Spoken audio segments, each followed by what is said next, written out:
시청자 여러분 안녕하십니까. 아침엔 매일경제입니다. 오늘 종안신문에 실려있는 사진부터 잠깐 보겠습니다. 조선일보입니다. 방탄조끼 입은 리정철의 모습입니다. 김정남 암살에 연루된 혐의로 체포됐던 북한 국적의 용의자 리정철이 방탄조끼를 입은 채 중국을 거쳐서 북한으로 돌아갔습니다. 자, 이 중국으로 돌아가는 비행기 안에서 어디론가 전화하는 모습도 좀 포착이 됐는데 베이징에서 평양으로 들어간 리정철. 북한에서 혹시 총살당하지는 않을까요? 이게 북한 소행이 아니라고 은밀하게 작전을 했어야 되는데 너무 들통이 나서 총살당하지 않을까 그런 생각도 좀 얼핏 듭니다. 어쨌든 지켜보겠습니다. 다른 사진. 시신의 잉어 낚시 문신 김정남 옛 사진과 일치했다라고 해서요. 이 말레이시아 영자지가 공개한 김정남 시신에 새겨진 문신 사진입니다. 잉어 2마리를 낚아 올리는 그런 모습인데요. 예전에 2013년에 일본 언론에 공개된 김정남의 사진에 있는 문신과 일치하는 것으로 나타났습니다. 그러니까 쉽게 말하면 지금 피살당한 사람이 김철이 아니라 김정남이라는 게 확실하다는 그런 뜻이 되겠죠. 다른 사진. 갈색머리 리설주 자본주의풍 염색했나라고 해서 리설주의 모습이 오랜만에 오늘 많은 종안신문에 실렸는데 글쎄요, 저는 자세히 봐도 저게 갈색머리인지 검은색 머리인지 잘 모르겠습니다만 어쨌든 갈색머리다라고 해서 얘기가 좀 실려 있네요. 리설주가 북한의 어떤 패션계의 리더로서 리설주의 헤어스타일이 북한 여성들에게 금방 번지는데 아마 저런 갈색 머리도 금방 번지지 않을까 싶기도 합니다. 햇빛에 반사된 것 같기도 하고 염색을 한 것 같기도 하고 조금은 잘 모르겠습니다. 항공모함에 올라탄 트럼프의 모습입니다. 트럼프가 이 버지니아주에 있는 핵 항모 제럴드 R. 포드 건조장에 가서 연설을 좀 했습니다. 미 해군 함정 척수가 제1차 세계대전 이래 가장 적은 수준이다라고 하면서 미국 사상 최대 해군력 증강에 나설 것이다라고 얘기를 하고 있습니다. 동북아를 둘러싸고 세계 초강대국들의 군비 경쟁이 가속화하고 있습니다. 여기에 북한의 핵, 미사일도 있죠. 우리는 뭐 하고 있는지 모르겠습니다. 자, 함께해 주실 분들 소개해드리겠습니다. 최양호 한국외대 교수 그리고 차재원 부산 카톨릭대 교수 최진영 변호사 조대진 변호사가 함께합니다. 어서 오십시오. 네, 안녕하십니까. 자, 먼저 우리 사드 문제부터 좀 짚어보도록 하겠습니다. 중국의 무차별 사드 보복이 이뤄지면서 이 국내 관광업계가 큰 타격을 받고 있습니다. 6호의 항공권 취소가 본물을 이루고 있습니다. 중국이 한국의 항공사 신규 취항과 증편을 불허한다는 얘기를 하고 있습니다. 이 보통 중국 사람들은 여행사를 통해서 한국 단체 관광에 나서는데 이 중국 여행사로 하여금 이 한국 상품을 팔지 못하도록 중국 당국이 압박을 가하면서 이런 불편이 벌어지고 있습니다. 자, 당장 우리 국내 내수 소비업체들이 타격을 받고 있습니다. 명동을 비롯해서 서울 시내에 있는 호텔들은 유커들이 찾지 않아서 문을 닫아야 되는 상황으로 좀 가고 있고요. 이 명동 거리는 이렇게 유커들이 없어지면서 한산한 모습을 보이고 있습니다. 면세점 매출도 3주에서 4주 정도 타격을 입을 것이라는 얘기를 하고 있습니다. 중국 여행사는요, 롯데와 연계한 일정을 모두 취소하라라고 얘기를 하고 있습니다. 롯데 호텔이라든지 롯데 면세점, 이런 등등에 관련된 일정은 모두 취소하는 상황이 됐고요. 한국에서 꽤 인기가 있었고, 이 중국의 혐한에도 불구하고 중국에서 굉장히 인기가 높았던 도깨비라는 드라마도 웨이브에서, 중국의 이제 트위터 같은 건데요. 웨이브에서도 이제 삭제가 됐다라고 하고 있습니다. 최영호 교수님, 오늘 많은 조간신문들이 이 중국의 치졸한 보복 조치에 대해서 얘기를 하고 있는데 대선 주자들도 입을 모아서 중국의 조치가 너무 지나치다라고 얘기를 하고 있습니다만은 현실적으로 중국 당국이 우리 국내 한국에 여행객을 오지 못하도록 하는 행위, 그리고 우리 한국산 자동차 현대차라든지 이런 제품들을 사지 못하도록 하는 행위, 또 중국에 진출해 있는 우리 한국 기업들의 제품을 불매하는 행위, 이 부분에 대해서 국내 정치 지도자들이 할 수 있는 게 없어요. 없습니다. 지금 중국의 원칙은요, 등가 대응입니다. 사드 배치의 진전 상황에 따라서 이 보복 수위를 높이고 있는데요. 지금 이 보복이라고 하는 이 부분이 사실상 문서화된 게 하나도 없습니다. 그리고 다 구두로만 전달하고 있고 법 테두리 내에서 진행이 되기 때문에 굉장히 옹졸하면서도 교묘하게 지금 빠져나가고 있고요. 모아놓고 그냥 구두로 전달하면 그게 퍼져나가는 그런 영향입니다만은 지금 분명히 타격 입는 데는 있습니다. 화장품, 여행객, 이런 등등 면세점까지 해서 하는데 근본적인 큰 틀에 보면은 우리가 그렇게 너무나 걱정할 정도의 그런 이 경제 구조는 둘이 아닙니다. 우리가 24%를 지금 수출을 했고 중국도 우리나라에서 자기네 전체의 10%, 그러니까 중국이 수입하는 최대 국가가 우리나라입니다. 예. 그리고 그다음에 중국의 수출 구조는 우리나라에서 중간재를 갖고 가서 완제품을 내서 가기 때문에 그런 구조까지는 안 갈 거리라고 분명히 생각을 하는데 예. 과거에 노르웨이나 일본에 있어서 뭐 연어 수출이라든가 그다음에 그 히토류 수출 금지를 했을 때 좀 예. 오래 갔거든요.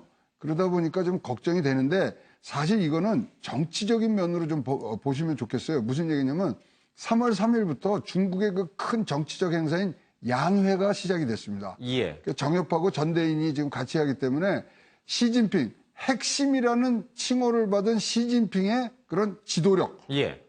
시진핑이가 3번이나 공식적인 자리에서 사드에 대해서 아주 강렬하게 비판을 했거든요. 예. 그것을 뒷받침하는 부분.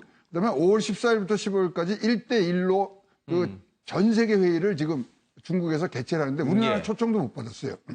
푸틴이나 뭐 메이 총리들이 오는데 그 부분 이런 것들이 지금 복합적으로 연결이 돼서 예. 하기 때문에 너무 우리가 조급하게 대응할 건 없지만 지금 피해받는 그런 업체에서는 예. 조금 사실 우리 정부의 도움이 간절한 그런 상태이긴 합니다. 예, 뭐 중국 내부의 정치적 상황도 맞물려서 이런 강력한 보복 조치가 있었던 것이다. 그렇습니다. 예, 그래도 뭐 그냥 던진 돌에 깨구리가 맞아 죽듯이 이 지금 정치적인 현안 때문에 우리 기업들 또 이 국내 이 소비 시장이 큰 타격을 받고 있어서 굉장히 좀 심각한 상황으로 가고 있습니다. 우리 네티즌들도 부글부글 끓고 있어요. 이 방송 용어는 뭐 적합하지는 않습니다만은 뭐 대국은 개뿔, 뭐 중국은 개도국이다라고 얘기를 하고 있고요. 시진핑이 자유무역을 강조를 했는데 그게 이런 게 자유무역이냐라는 글도 많아하고 있습니다.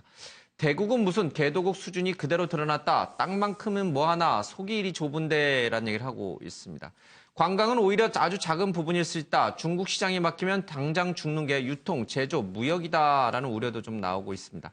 왜 이런 사태가 일어났을까요? 중국이 난리인데 정부는 강 건너 불구경하듯이 하고 있다. 이런 얘기도 좀 하고 있습니다.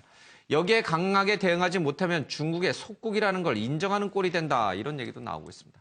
예전부터 우리가 이제 중국에 속국 아니냐 이렇게 또 이제 비판하시는 분들도 많이 있어서 이번에 좀 강력하게 대응을 해야 된다라는 여론이 아마 SNS에서 굉장히 쏟아지고 있는 것 같습니다.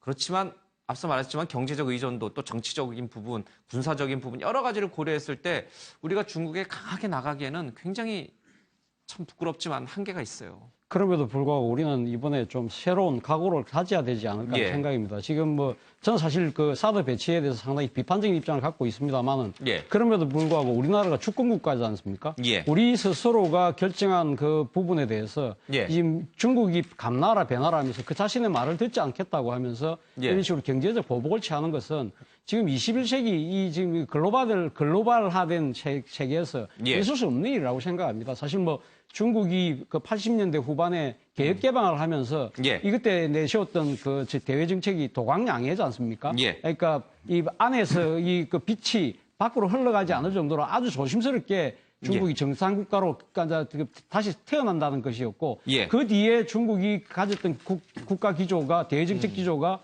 화평굴기였거든요. 예. 대국으로 일어서지만 그러나 주변 국가에게 해를 끼치지 않겠다는 그런 다짐을 갖고 있었는데 이제는 어느 순간에 예. 보니까 말 그대로 대국 굴기가 된 것 같아요. 이제는 대국이 되었다. 예. 그렇기 때문에 중국의 이익과 그 부분에 상당히 해악을 끼치는 그런 여러 타국의 행위에 대해서는 예. 뭐 그것이 그 내정 간섭이 되든 어쨌든 간에 힘으로 누르겠다는 그러한 아주 패권적인 이 아마 자세가 지금 두드러지고 있는 것 같습니다. 예. 그렇기 때문에 우리는 당분간 중국하고 중국 없이 살기를 하겠다는 마음의 각오 정도를 갖고 강하게 대처를 해야 되지 않을까 알겠습니다. 생각입니다. 예. 그와는 별개로 지금 이 사드를 둘러싸고 지금 한반도 이 주변에 신냉전 구도가 지금 형성되고 있는 부분. 그러니까 지금 중국은 사드 배치를 미국의 지금 미사일 방어 체제, MD 체제에 한국이 편입되는 걸로 보고 있는 거거든요. 그 때문에 지금 북한하고 다시 손을 잡는 그런 모습까지 보이고 있지 않습니까? 그래서 예.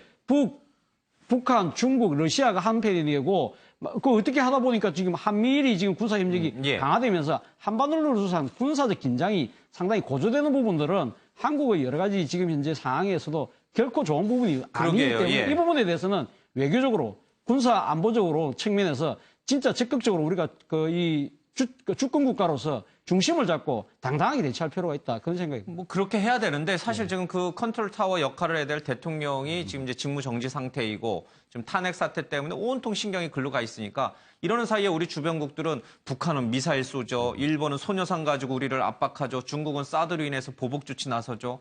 또 트럼프 대통령은 이 한미 통상 문제, FTA라든지 여러 가지에 대해서 재협상을 또 강하게 압박하고 있고 정말 사면초가에 몰린 게 이 지금 우리 대한민국의 현실이 아닌가 싶습니다. 근데 중국이요. 중국의 입장에서 보면은 지금 한국하고 한미일이 지금 공조를 강화하고 있지 않습니까? 근데 아직까지 트럼프 정부에서 대중에 대해서 대중 정책을 지금 공식적으로 얘기한 적이 없어요. 그러니까 예. 그 압박 수단의 하나로서 이걸 보실 수도 있습니다. 알겠습니다. 더 이상 주변국들에 끌려다니지 않는 강한 대한민국을 좀 만들어줄 차기 지도자가 나왔으면 좋겠습니다. 매일경제신문입니다. 3.1절 날 저희들은 탄핵 찬반 집회에 주목을 했지만 사실 이날 한미 독수리 훈련이 좀 시작이 됐습니다. 이 독수리 훈련에는 칼빈슨 호라고 역 최대 최강의 이제 항공모함이죠. 그리고 스텔스 폭격기 B2가 나왔고요. F-35 스텔스 전투기도 동원이 되고 있습니다. 김정은의 도발에 레드 카드를 보인 셈이다라고 하고 있는데 글쎄요. 김정은이 이것에 대해서 좀 끔찍할지 모르겠습니다. 어쨌든 북한이 제일 두려워하는 훈련이 바로 이 한미 독수리 훈련인데 미국의 최전력들이 모두 출동한다고 합니다. 앞서 잠깐 얘기했는데 갈색머리 리설주 얘기 자본주의풍 염색했나라는 얘기를 하고 있습니다. 김정남의 모습도 좀 보이고 있고요. 글쎄 이건 뭐 어느 분에 이렇게 붙여봐야 되나요? 우리 최양호 교수님. 네. 북한의 리설주가 머리 염색을 했고 이 김정은의 팔짱을 낀 모습이 좀 보이는데 글쎄요. 뭐 마음의 여유가 있나 보죠? 염색할?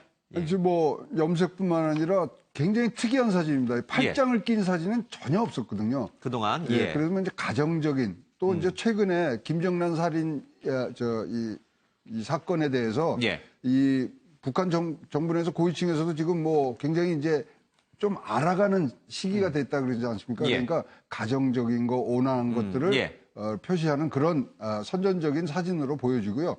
뭐 자본주의풍으로 해서 지금 뭐 염색하는 것 자체를 지금 자본주의풍이라 그러니까 그런 좀 온화하고 이런 부분들의 그런 것들을 나타내기 위해서 지금 김정남 살인 사건으로 인해서 여론이 나빠지는 부분에 좀 대응하는 사진 아니었냐 그렇게 봐집니다. 근데 사실 김정남이 이 후계 구도에서 김정은에게 밀려난 결정적 이유가 아버지 김정일 앞에서 이거 뭐 자기가 되면은 이제 개혁 개방 쪽으로 북한이 바뀌어야 된다 이런 식의 얘기를 해서 그냥 바로 후계 구도에서 밀려났다는 거 아니겠습니까? 그런데 지금 이렇게 리설주가 자본주의풍으로 머리 염색 이런 거는 사실 자본주의적 상징이거든요.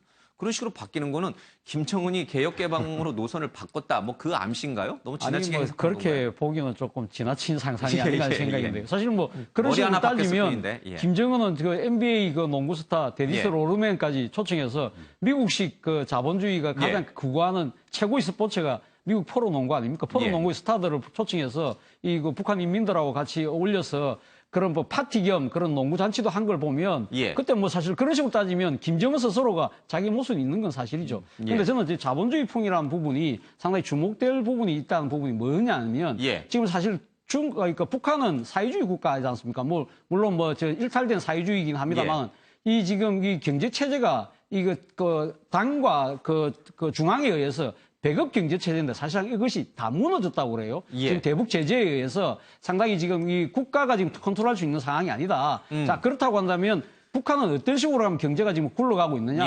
소위 말해서 장마당을 통해서 아름아름으로 지금 소위 말하는 이 자본주의 시장 경제 체제가 나름대로 지방에 뿌리 내리고 있다는 겁니다. 그렇기 때문에 이 자본주의 풍 염색 자체가 저는 이설주의 머리가 아니라 북한은 경제체제에 벌써 자본주의 풍이 염색이 들고 있지 않느냐. 그런 측면에서 북한이 지금 북핵 개발을 통해서 자기 나름대로 체제 보유를 위해서 열심히 하고 있지만 안으로는 내부적 모순에 의해서 큰 위기에 닥치지 않을까라는 낙관적인 기대를 갖고 있습니다. 남한이든 북한이든 여자의 변신은 무죄인 것 같아요. 여기 가만히 보니까 코에 점이 있네요. 뭐 국내 연예인들 중에. 근데 저는 이렇게 생각합니다. 왜 이걸 자꾸 이제 자본주의 풍이냐.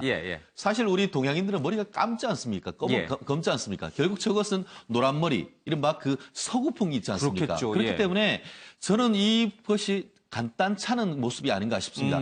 예를 들어서 뭐 지금 같은 경우에 우리 뭐 지금은 그 박근혜 대통령이 상당 부분 탄핵이 되고 있습니다만 박근혜 대통령의 이 핸드백 하나도 상당히 영향이 있지 않습니까? 그렇죠. 그렇다고 한다고 하면은 저와 같이 공식적으로 사진을 냈다는 것은 북한 인민들에게도 상당히 영향을 미칠 수 있는 그런 상황인 것 같은 의미가 있고 그리고 또 한 가지 측면에서 봤을 때는 이 둘 사이가 남매인데 이른바 백두혈통의 어떤 순수성 이것들을 상당히 강조하는 것이 아닌가 하는 그런 느낌을 강하게 받는 것 같은데요. 의외로 지금 어쨌든 그 동생을 저렇게 해가지고 있는 모습은 저도 굉장히 오랜만에 보는 것 같습니다.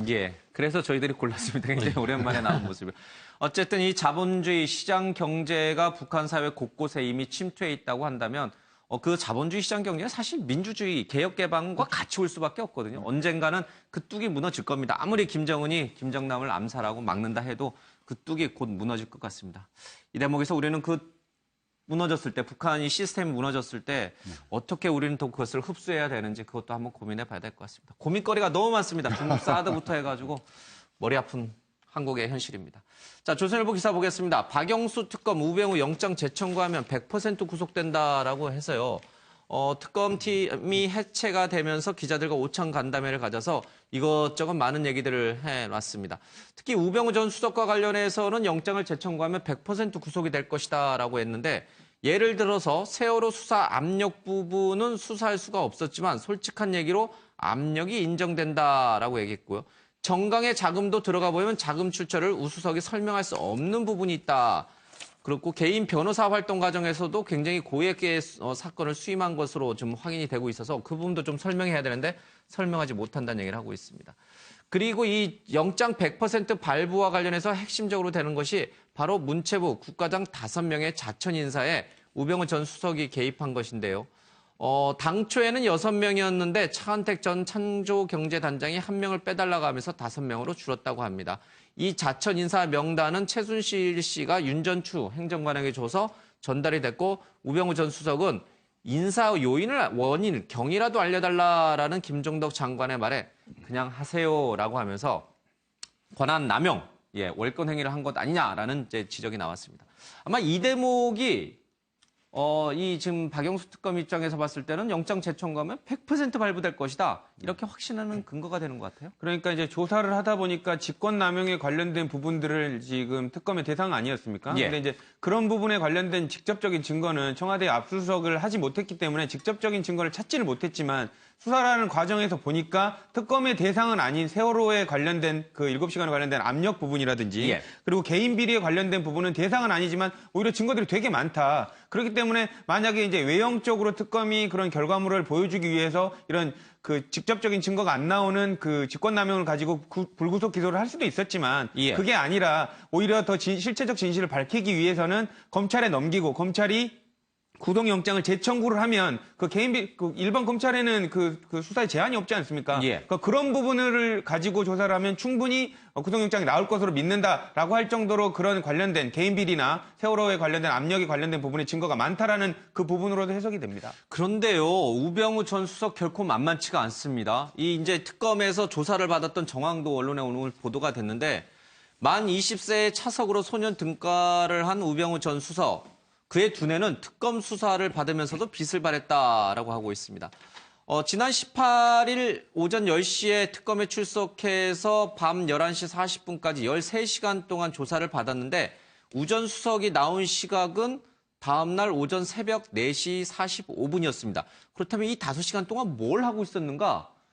조사는 끝났는데 왜 5시간 동안 나오지 않고 특검 사무실에 남아 있었는가? 그 이유를 봤더니 조서 내용을 처음부터 끝까지 달달달달 외우고 있었다는 겁니다. 특검이 영장 청구를 위해서 써놨던 조서를 5시간에 걸쳐서 달달달달달 외운 다음에 거기에 맞게 탁탁 원포인트 대응을 해나가기 위해서 그러고 있었다는 거예요, 5시간 동안. 근데 저는 그 부분에 대해서는 조금 약간 과장이에요? 합니다.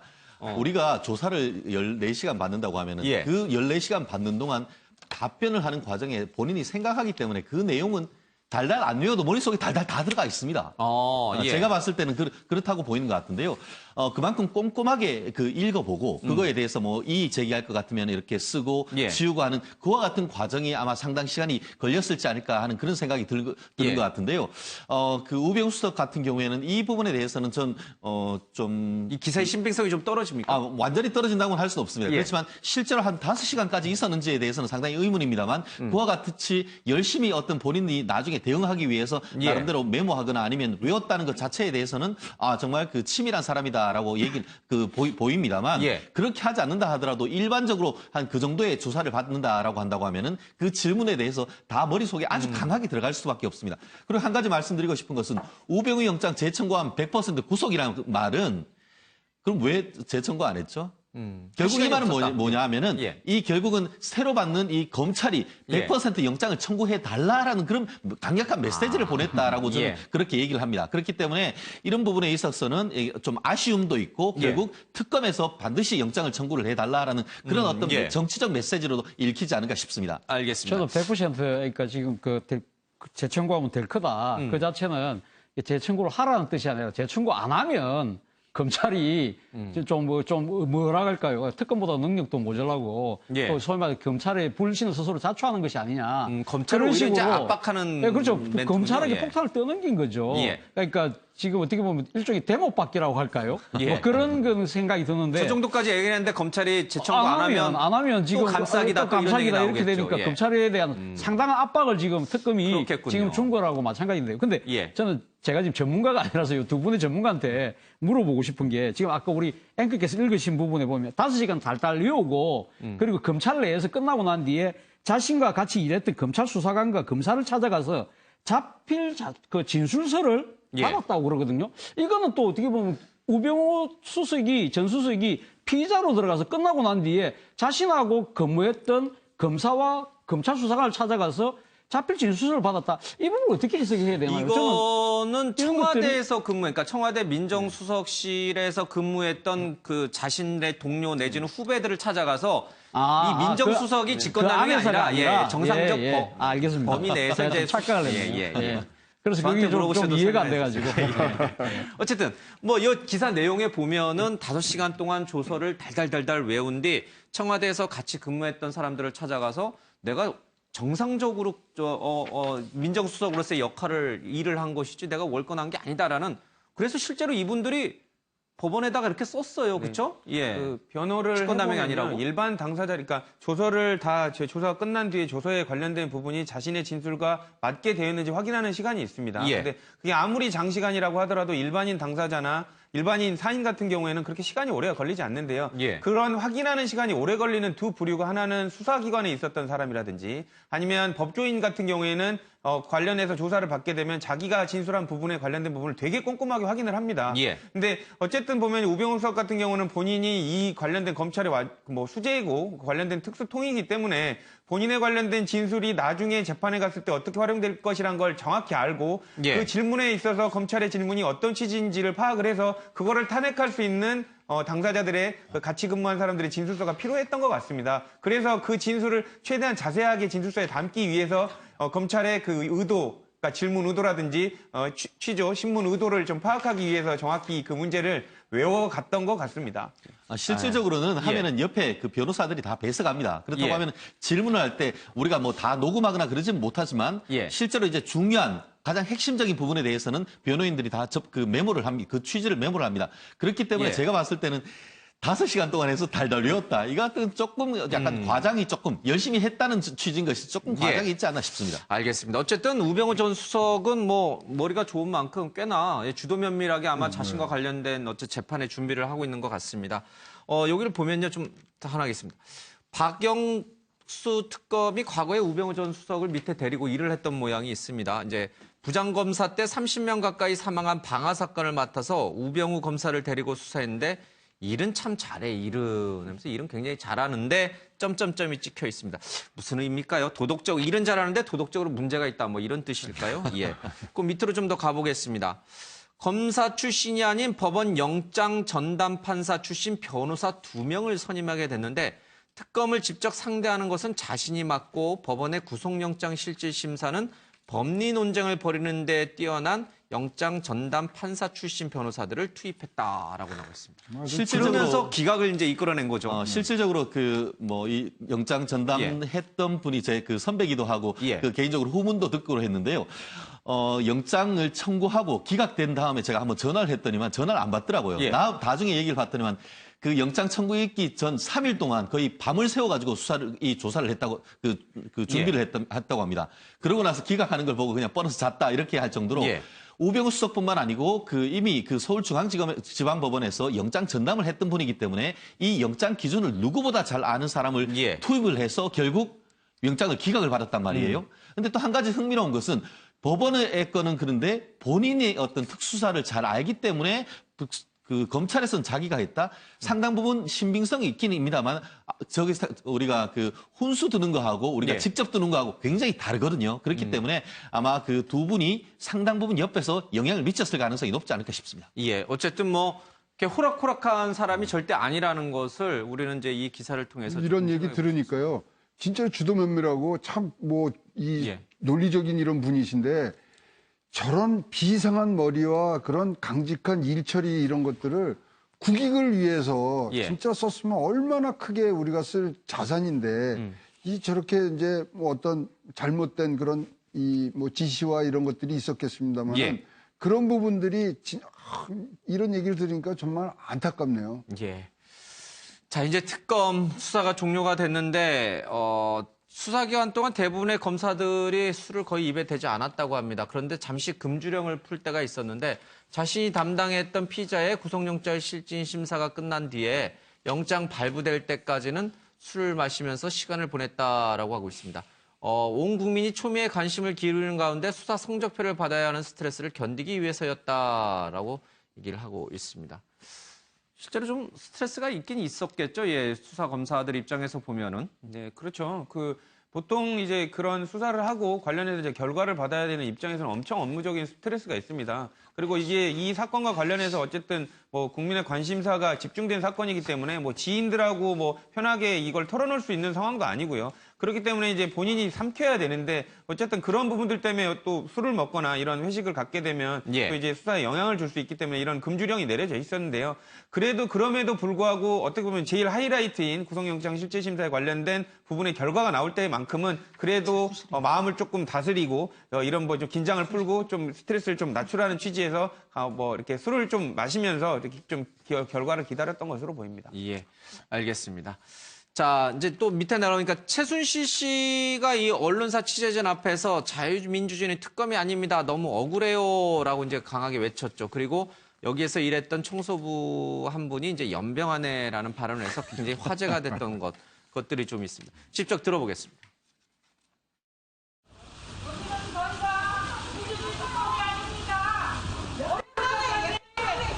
최순실 씨 여전히 강한 수사 받고 있다고 생각하십니까?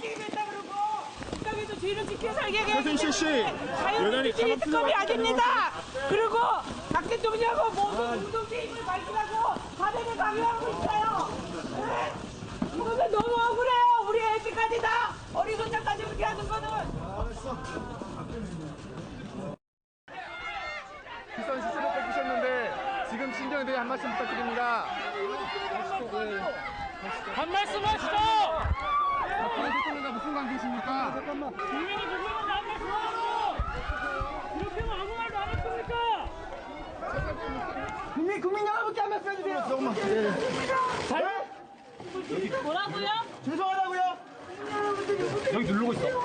피의자로 가갖고 그렇게 할 수 있는 거예요. 장시호 씨는 특검의 입장에서 보면 굉장히 복덩어리였는데 최순실은 글쎄 표현이 어떨지 모르겠습니다만 진상이었다는 이제 얘기가 언론에 나와 있습니다.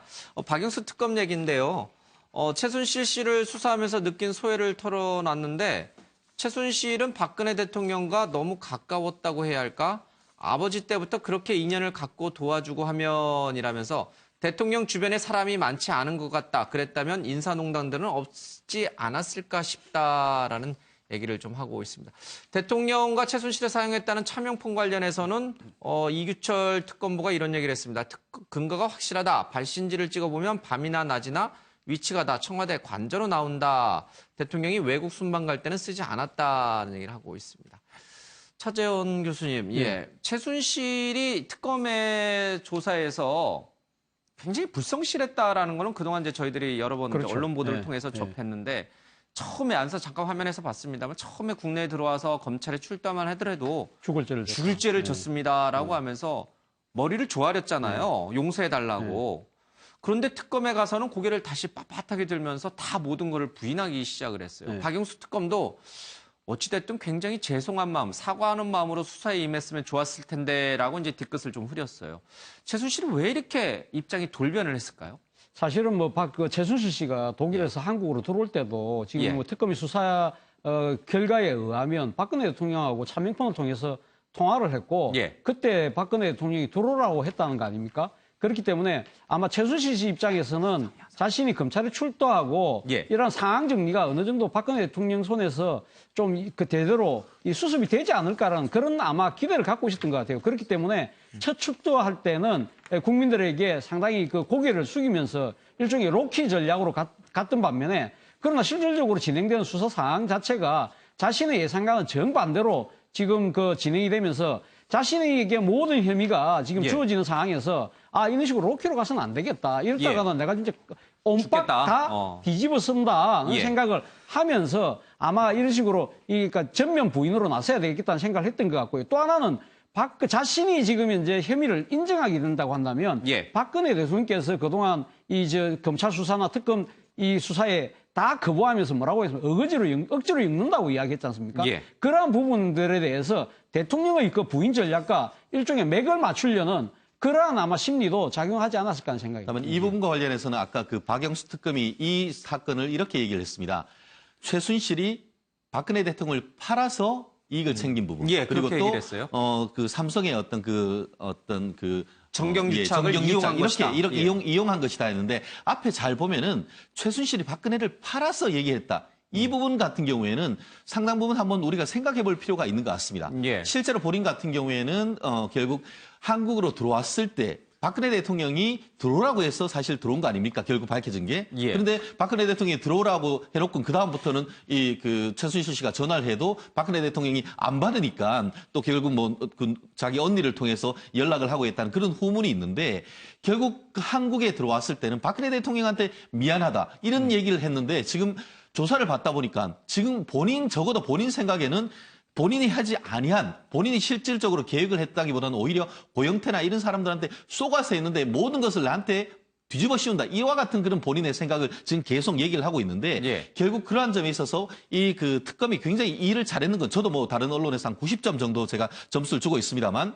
고영태를 비롯해서 다른 측면의 어떤 숨겨진 예. 다른 이 부분에 대해서 조금 더 속 시원하게 더 밝혔으면 아마 그 부분에 더 열심히 조사를 했음에도 불구하고 최순실 씨가 정말 최순실 씨가 모든 것이 했다라고 드러난다고 하면은 그때는 정말 최순실 씨의 어떤 변명이 일고의 가치도 없겠지만 예. 앞으로 이게 그 고영태 부분 그 부분에 대한 어떤 수사는 아마 이 검찰에서도 조금 더 이루어질 가능성이 있지 않을까 싶습니다. 예.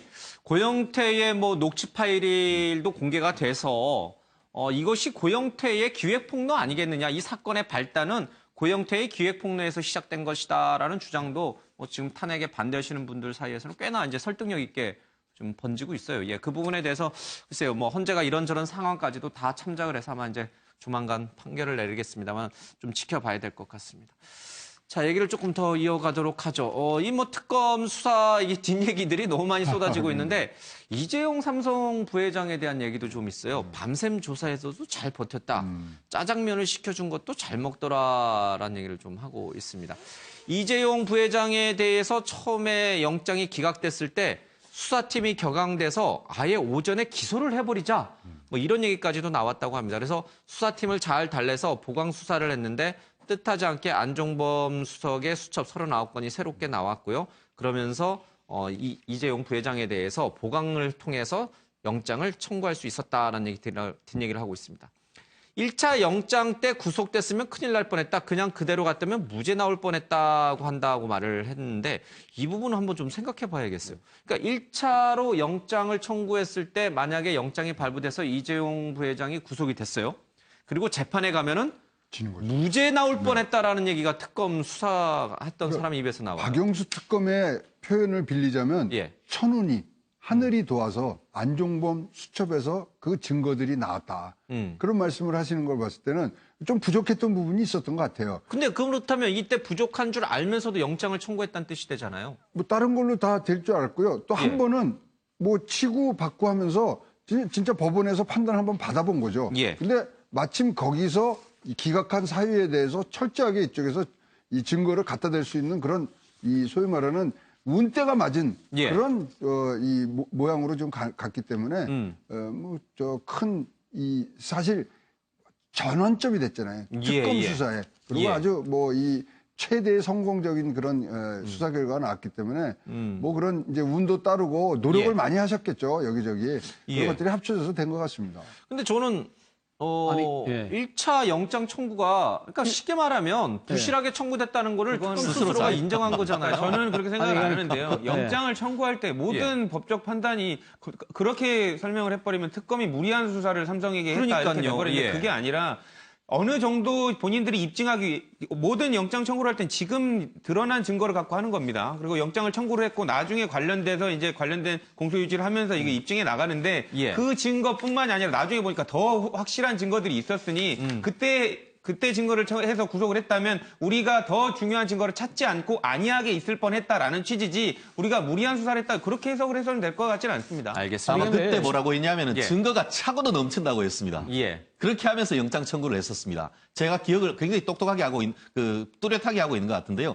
결국 그 결론적으로 얘기했을 때 보강 수사를 하고 해서 영장 그 발부받았다는 점에서는 상당히 정말 최대한 성과 아니겠습니까? 예. 이른바 경제 대통령을 쓰러뜨린 거 아닙니까? 그렇다는 점에서 특검의 가장 큰 성과인 건 분명합니다만 예. 저와 같은 얘기 같은 경우에는 결국 지금으로서는 영장이 됐지만 그와 같이 플러스 알파가 됐지만 여전히 사실 앞으로 예. 지금 법적인 그 평가를 할 부분은 상당히 많기 때문에 예. 현재로서는 어떤 본인들 공치사보다는 지금 1라운드는 끝났습니다. 진짜 2라운드에 공소 유지에 유죄 나오게 하기 위한 만전을 기하는 것이 가장 핵심이 아닐까 싶습니다. 아니, 근데 1차 때는 그러니까 검찰이 그러니까 이재용 삼성전자 부회장이 적용했던 혐의가 국민연금 그 관련해서 그러니까 예. 삼성 저 물산과 그 제일모직 합병 과정에서 국민연금을 동원해서 그러니까 그 지금 국민연금이 그걸 지지를 해줌으로써 그러니까 실질적으로 그러니까 도와줬다. 그것이 그러니까 이 삼성이 일종의 대가를 받은 것이 아니냐는 그 부분이었는데 그 부분에 대해서 그 부분 갖고 그 영장을 청구했다가 구속영장이 안 됐잖아요. 예. 그 추가로 한 게 뭡니까? 그 뒤에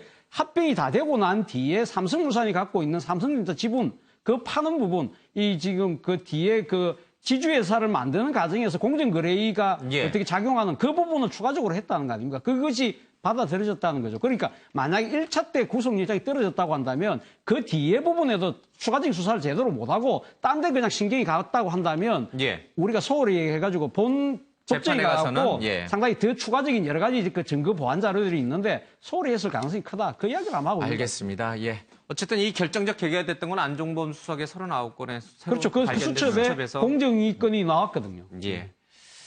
뭐 이재용 부회장에 대해서도 재판을 좀 끝까지 봐야겠어요. 그렇죠? 예. 뭐 무죄가 나올지는 좀 더 지켜봐야 되니까 지금으로서는 알 수가 없습니다. 그래도 뭐 밤샘 조사 받으면서도 짜장면도 예, 뭐 잘 먹고 이런 걸 보면은 최순실과는 확실하게 다르게 예, 수사에 뭐 잘 응했던 것 그리고 같습니다. 원래 국수를 좋아해요. 그래서 제일 좋아하는 음식이 콩국수입니다. 예, 그래요. 장시호도 또 거기서 잠깐 만났다 그러더라고요. 그래서 수감생활 힘들지 않느냐 서로 덕담도 나누고 그랬다는 거 보니까 거기가 뭐 진짜 뭐 법과 뭐 이런 딱딱함만 있는 것도 아니고 서로 그렇게 또 인사도 하고 그런가 봅니다. 알겠습니다. 예. 어떻든 삼성그룹이 이제 미래 전략실을 해체하면서 지금 굉장히 큰 어려움에 봉착해 있는데 이재용 부회장도 아마 이번 일이 굉장히 큰 경험이 아마 이제 차기 경영을 이제 일선에 복귀할 때 큰 도움이 됐을 거라고 아마 생각이 됩니다. 어쨌든 재판 결과는 끝까지 좀 지켜보겠습니다. 김기춘 전 비서실장에 대한 압수수색 얘기도 나왔는데 이미 뭐 집을 가봤더니 다 짐을 옮겼던 것을 이미 저희들이 보도를 해줬죠. 그 짐을 어디다 옮겼냐면 근처에 있는 딸 집과 아들 집에 옮겼다고 합니다. 근데 좀 아들이 아프죠? 예. 그러다 보니까 뭐 강제로 가가지고 짐을 가져오기는 어려워서 정중하게 가져간 짐만 다시 돌려달라라는 식으로 이제 특검이 얘기를 했어요. 그러니까 김기춘 비서실장 집에서 가져간 딸이나 아들 집으로 가져간 짐만 내놔라. 다른 거는 우리가 더 안 가져가겠다라고 정중하게 얘기를 해서 설득을 했다고 하는데 점잖게 했네요. 예. 그렇죠. 뭐 지금 일부에서는 뭐 특검이 뭐 강압 수사다, 뭐 자백을 강요했다 이렇게 얘기를 하고 있는데 지금 정상적으로 특검이 협조를 하고 조사받는 사람들의 입장을 들어보면 그런 부분이 없었거든요. 예. 그리고 특검은 뭐 제한된 시간 내에 수사의 결과를 내놔야 되기 때문에 효율적으로 할 수밖에 없는 상황이었습니다. 그리고 김기춘 실장처럼 이렇게 그 수사에 능한 사람 같은 경우에는 예. 관련된 증거를 이렇게 인멸하려는 것도 있지 않았습니까? 예. 그러니까 그런 부분을 모두 감안했음에도 불구하고 당연히 가져와야 되는데 예. 어쨌든 가족에 관련된 뭐 그 개인적인 문제까지 고려를 해서 정중하게 요청을 했다는 걸 보면 일부 당사자들이 무슨 강압수사다, 자백을 강요했다 이런 부분들은 신빙성이 떨어진다고 예. 봐야 될 것 같습니다. 또 한 부분은 이제 문화체육관광부의 블랙리스트 관련해서 이제 압수수색을 갔을 때인데 보통 압수수색 가면은 이게 막 저항도 하고 숨겨놓기도 하고 막 그렇잖아요. 근데 웬일? 예. 문화체육관광부의 이 공무원들이 어서 오십시오라고 하면서 뭐 말하지 않아도 자료 그냥 다 자발적으로 내놨다는 거예요. 그러니까 쉽게 말하면 이 블랙리스트 관련해서 뭐 문체부 국가장들 좌천 인사도 있고 여러 가지 인사와 관련해서 밑에 이 하부 직원들의 불만이 굉장히 쌓여 있었다는 폭발한 거죠. 뜻이에요. 그다음에 특히 좌천됐던 공무원들 중심으로 자료가 모아졌던 걸 보면 예. 또 거기서 그다음에 이 문체부가 이렇게 큰 정치 흐름에 예. 자꾸만 휘둘리고 특히 보수 진보를 그 개념이 문화에는 없지 않습니까? 그런 거를 평생을 어불해온 사람들이 예. 이런 블랙리스트를 이렇게 횡행하는 부분에 대해서 울분을 표시하는 하나의 조그마한 반항이었다고도 보지만 예. 그 수사에는 꽤 도움이 많이 됐죠. 사실 뭐 공무원들 보고 영혼이 없다는 뭐 표현을 쓰긴 합니다만 예. 그러나 다수의 공무원들은 이것이 그러니까 이거 법과 규정에 예. 어긋난 부분에 대해서는 아닌 게 잘못됐다는 부분에 대해서 언젠가는 문제가 될 것이다. 예. 이 부분에 대해서 내가 이 공직자로서 이거 언젠가는 이러한 부분 잘못된 부분을 증명을 해야 되겠다는 그런 일종의 소명의식을 갖고 있었던 것이 아닌가 예. 그런 생각이 듭니다. 예, 공무원들, 글쎄요, 뭐, 열심히 일하는 공무원들도 많이 있습니다만은 또 이렇게 영혼 없이 일하는 분들도 분명히 존재는 하긴 해요. 하지만 그럼에도 불구하고 대체적으로 무엇이 옳고 그른지는 다들 잘 알 거예요. 행시 봐서 되신 분들도 꽤나 되기 때문에.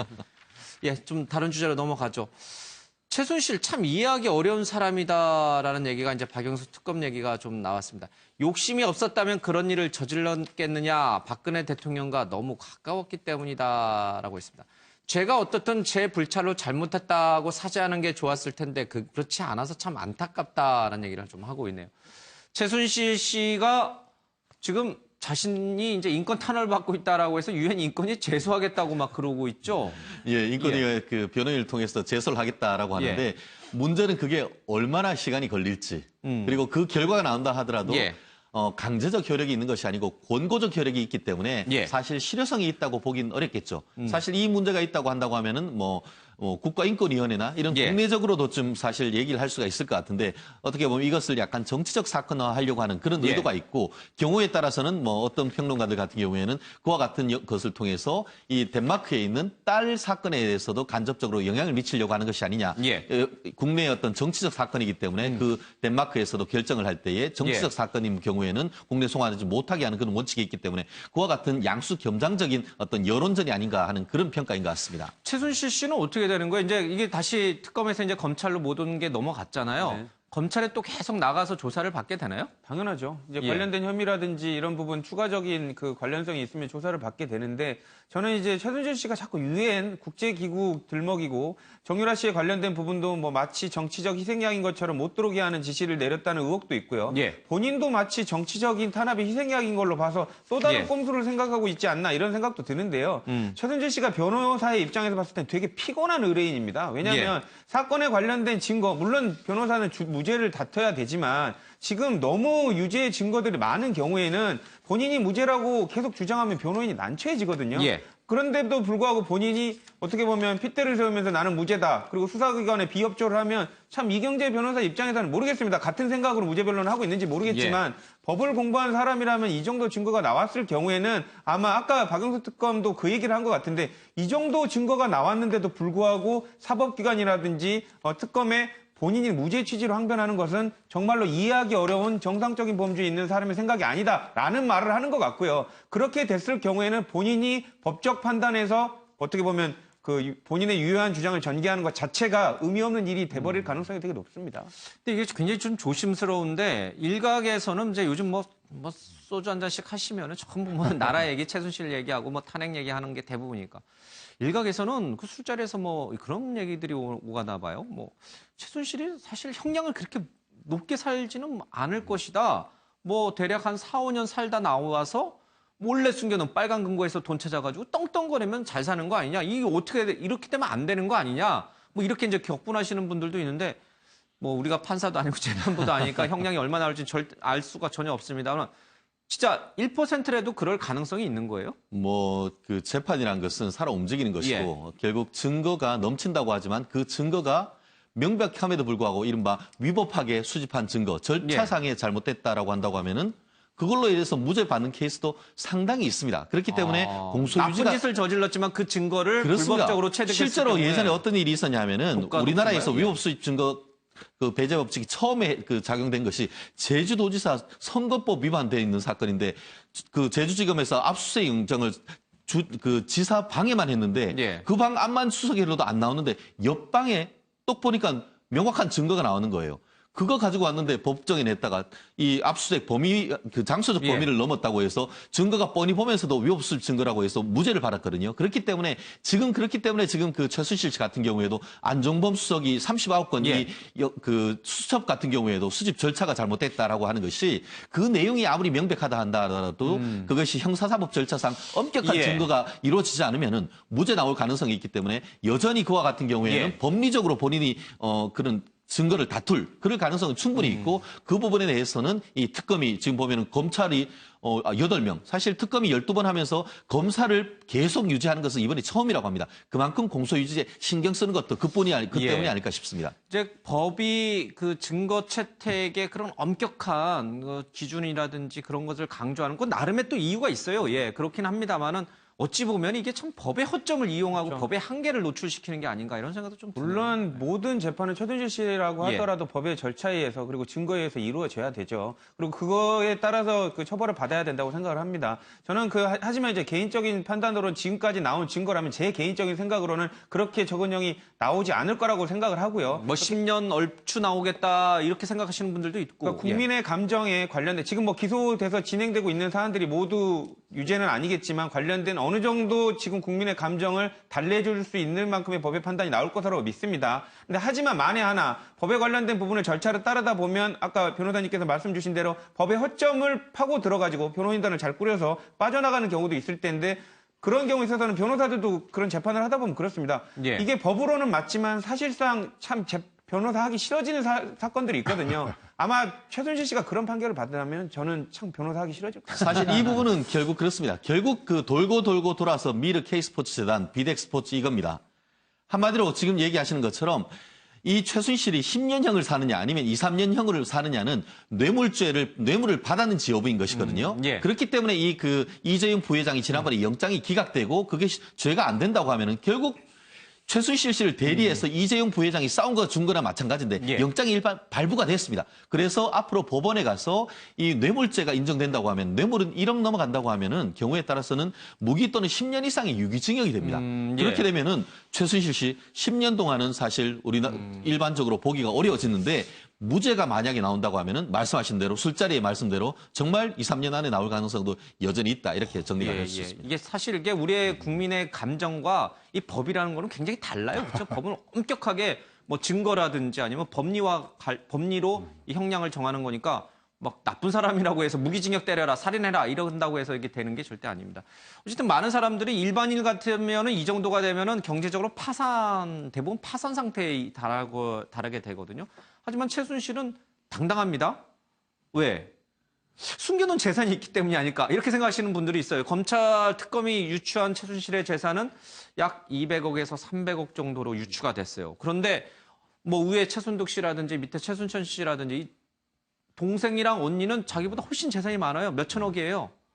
이게 과연 가능할까? 아버지 최태민이 물려준 재산의 상당수가 최순실에게 넘어갔다라고 여러 사람들이 얘기를 하는데 정작 최순실의 재산은 언니나 동생보다도 훨씬 적다. 어딘가에 빼돌린 거 아닌가? 빨간 금고가 또 있고 거기 안에 엄청난 재산, 뭐 CD라든지 뭐 엄청나게 많이 있는 거 아닌가? 이 생각을 안 할 수가 없어요. 근데 설사 빼돌린 재산이 있다고 하더라도 예. 어떤 근거로 환수를 할 수 있을까요? 안 그렇습니까? 그것도 법의 한계예요. 그렇죠. 그렇죠. 뺏어오면 안 돼요? 지금 특검이 지금 예. 해놓은 것은 최순실 씨가 그 지금 이제 적용되고 있는 뇌물액수에 대한 추징 금액을 예. 환수하기 위해서 그 정도만 지금 이제 재산에 최순실 재산에 대해서 압류를 아마 걸어놓은 걸로 제가 알고 있거든요. 예. 그래서 설사 다른데 그럼 지금 빼돌린 재산이 있다고 하더라도 그것이 불법적으로 취득을 해서 시효 내에서 만약에 했다고 한다면 그것을 환수할 수 있겠지만 예. 국회에서 바로 그 때문에 최순실 씨가 일가가 만든 그런 그 재산에 취득한 재산에 대해서 환수할 수 있는 특법을 만든다고 하지만 이것도 또 어떻게 보면 뭐 소급입법 예. 뭐 그런 부분들에 대해서 위헌 논란도 있기 때문에 상당히 우리가 생각했을 때는 최순실 씨가 부당하게 취득한 재산을 다 진짜 국고로 다 환수하고 싶지만 예. 그러나 아까 우리 앵커께서 걱정하신 대로 법이 정하고 있는 절차나 규정 자체가 상당히 제한이 많은 게 또 현실 아니겠습니까? 사실 법이 참 머네요. 예, 예. 이 부분을 제가 조금 간략하게 쉽게 좀 정리를 해드리겠습니다. 지금 그 뇌물을 받았다라고 하는데 약속만 했는 걸 다 추징할 수는 사실은 없고 예. 지금 실제 받은 뇌물을 한 78억 정도로 해서 지금 그 계산을 했는 것 같은데요. 지금 그 그래픽에 나오는 것처럼 재산이 지금 한 200 내지 300억인데 예. 그 중에 이 뇌물을 실제로 받았는 금액에 대해서는 나중에 유죄가 받으면은 받기 위해서 이 재산에 대해서 이른바 추징 보전 절차를 해서 예. 이미 해놨다라고 얘기를 하고 있습니다. 그리고 차명 재산, 차명 부동산과 차명 금융 계좌 어제 봤더니만 회계 담당자 최순실 씨의 회계 예. 담당자가 나와서 최순실 씨가 본인 이름으로 금융 거래한 걸 못 봤다라고 하는데 그 말은 뭐냐면 이른바 금융실명법을 위반했다. 이렇게 볼 수가 있습니다. 예. 근데 흥미로운 것은 8가지 죄명 중에 금융실명법 위반하고 부동산 실명법 위반이 제가 지금 아직까지 보지 못했는 것 같아요. 만약에 이 검찰에서 새로 돌아온 검찰에서 지금 40여 명에 대한 그 금감원의 그 관련자들에 예. 대한 차명재산 조사를 해서 그것이 한 100억 정도 나왔다는 그런 언론 보도가 있었는데 예. 만약에 그것이 사실이라고 한다고 하면은 금융실명법 내지는 그 부동산 실명법 위반으로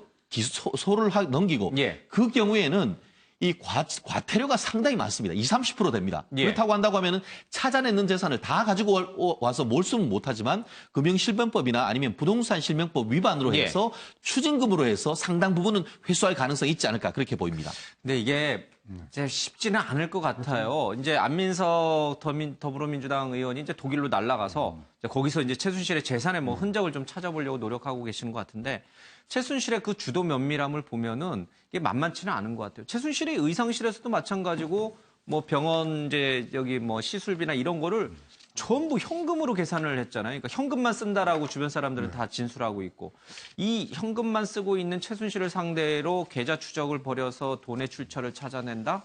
이거 결코 만만치 않은 일이에요. 만만치 않죠. 그것도 만만치 않은데 지금 이 최순실의 재산을 우리가 파악하는 것은 예. 다른 게 아니라 박근혜 대통령과 공동 경제를 같이 뭐 추구했느냐 그 부분까지 가야 되잖아요. 예. 그러니까 이게 산 넘고 이 산을 넘어도 또 산이 나오는 그러한 형국이란 말이죠. 근데 이게 저희들 이제 보도를 해드렸습니다만은 DJ 정부 당시에 국세청이 최 씨 일가에 대해서 다 했죠. 예, 재산 조사를 해서 지금 그게 이제 국가기록원에 가 있는 거잖아요. 봉인돼 있긴 합니다만은. 그때 또 증여세 안 낸 것도 또 냈고. 예. 그다음에 이제 이 특검도 출범할 때 그 얘기를 했어요. 최태민이라는 사람이 여기에 관련이 돼 있다면 예. 그 사람 때부터 우리가 조사한다. 그렇지만 끝에 결국 중간 못했어요. 정도, 예. 중간 정도에서 그렇게 얘기를 했잖아요. 이 20년 전의 얘기고 또 돌아가신 지도 오래됐고 하니까 이 참 찾기가 어렵다. 예. 그러나 각 정권별로는 다 한 번씩 들여다봤다. 세무조사를 예. 다 받고 심지어는 뭐 6천만 원 세금 낼 때도 있고 뭐 몇십억 낼 예. 때도 있으니까 그런 거를 짜면 치는데 아까 최 변호사 말한 것처럼 이게 뭐 소위 말하는 이 범죄에 연루가 돼 있는지 이런 예. 거를 얘기하기는 굉장히 힘들지 않겠냐 말이에요.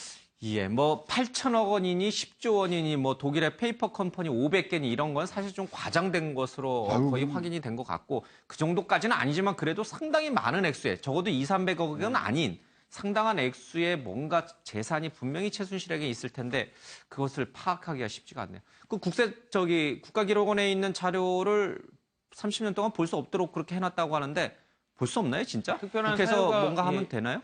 예, 일단은 아까 말씀 주신 대로 뭐 범죄에 관련된 예. 연루된 재산이 아니면 이거를 환수를 못 한다고 말씀하셨는데 그것 때문에 이제 국회에서 그 처분적 법률, 그러니까 개인과 특별한 사건에 관련된 그 콤팩트한 법률을 만들어 가지고 환수할 수 있도록 하자라고 했었거든요. 그리고 이제 물론 이제 법률적으로 검토는 해봐야겠습니다만은 대통령 기록물에 있다고 하더라도 국가에 관련된 부분에 있어서 중대한 이익이 있다면 볼 수 있다는 견해도 있기 때문에 예. 관련돼서 최순실 씨가 국정농단을 해서 이 정도로 국정의 파괴를 이루어왔다면 거기에 관련된 그 재산도 최태민 씨부터 연계성까지 확인을 해서 환수하는 것이 헌법 질서에 더 맞는 부분이라고 볼 수 있기 때문에 그런 부분으로 열람을 해서 이렇게 환수하는 그 노력도 할 수 있을 것 같습니다. 뭐 최순실은 뭐 특검한테 차명 재산 내가 숨겨놓은 거 있는 거 있으면 찾아봐라, 찾아서 다 가져라라고 하는데 정말 어디 마늘밭에다가 숨겨놨을 수도 있고 뭐 어디에 숨겨놨을지 도무지 알 길이 없으니 최순실 씨로서는 당당한 것 같습니다. 자, 박영수 특검이 자신의 집 앞에서 시위를 하지 못하도록 시위 가처분 신청을 한 것에 대해서 얘기를 했는데 뭐 본인의 신변위협이나 이런 게 아니라 동네 사람들이 좀 시끄러워해가지고 동네 사람들에게 피해 줄까 봐 그렇게 했다라고 얘기를 하고 있습니다. 이 얘기 좀 잠깐 화면으로 보고 가겠습니다. 예, 뭐 몽둥이가 약이다 뭐 이제 이런 식의 나와 있는데 예, 들어보겠습니다.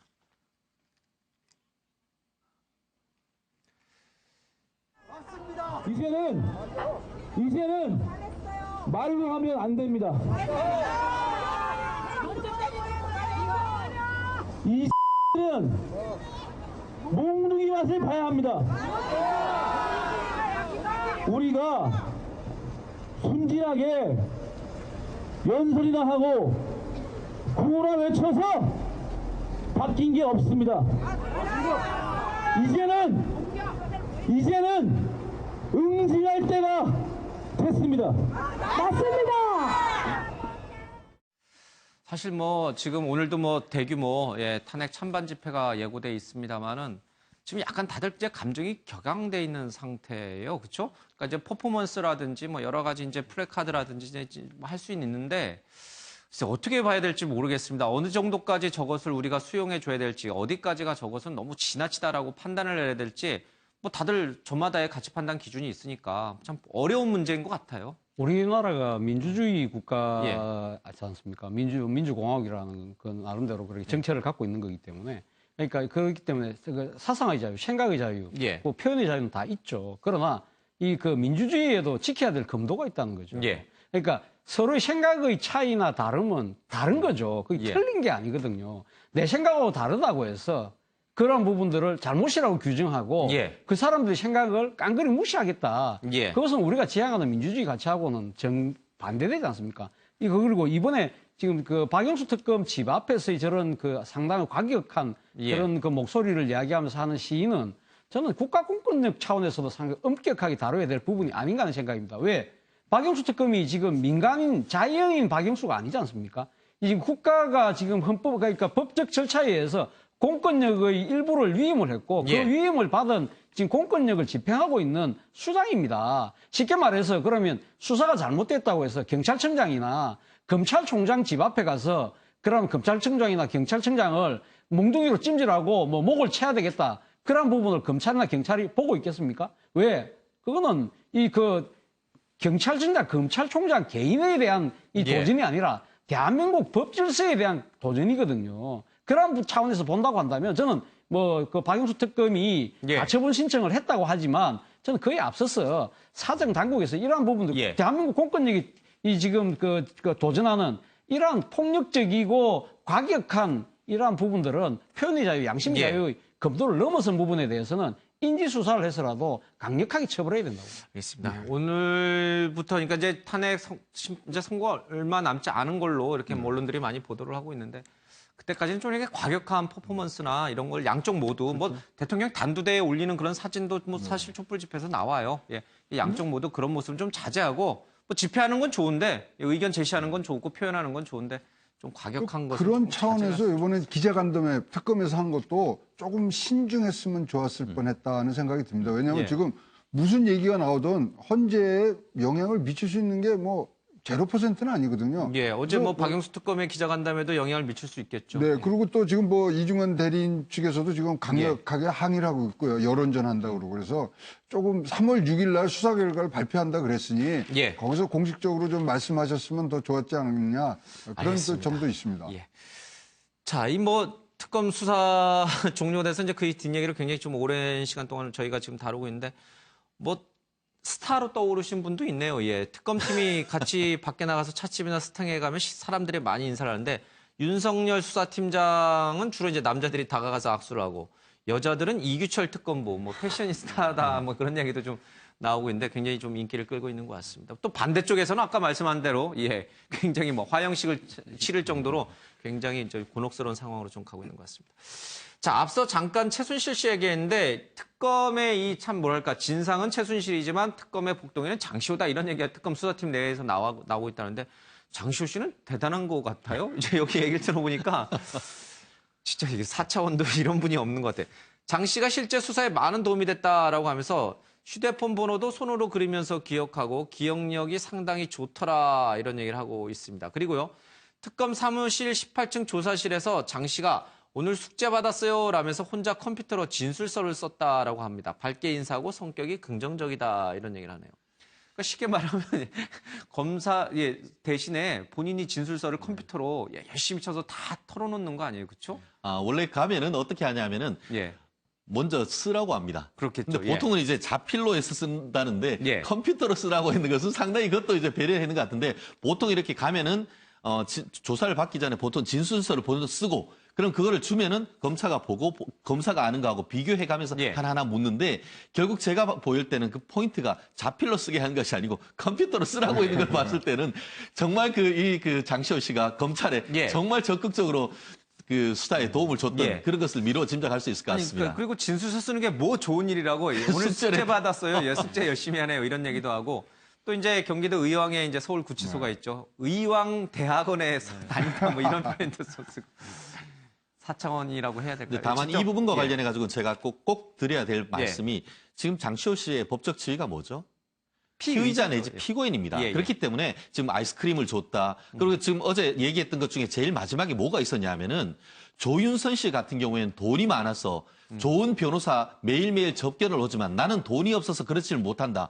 특검님 자주 불러주세요. 이렇게 얘기를 했단 말이에요. 예. 그것은 어떻게 잘못 보면 어떻게 하냐면은 특혜를 부여해줬고 이 그 검찰 수사의 공정성에 의심을 받을 수 있을 여지가 있는 말입니다. 원래 아이스크림 주면 안 돼요? 피의자한테? 아이스크림이 말고 결국 가만히 안에 있으면 답답하니까 예. 자주 불러가지고 조사는 안 하고 그냥 거기에서 아이스크림 주고 할 수 있도록 배려해줬다고 볼 수가 있단 말이에요. 예. 그렇기 때문에 이런 부분은 그냥 좋게만 보일 수 있지만 수사의 공정성에 문제가 있을 수가 있기 때문에 좀 조심할 필요가 있다고 말씀드리고 싶습니다. 또 그런 시각에서 또 이걸 바라볼 수가 있군요. 구치소에 하루 종일 gat혀 있으니 답답하니 자꾸 특검에 왔다 갔다 하면서 바깥 구경도 좀 하고 특검 사무실 안에 가서 뭐 우병우 수석처럼 팔짱 끼고 있을 수는 없지만 그래도 아이스크림도 먹고 내일 와서 또 먹게 남겨두고 독특합니다.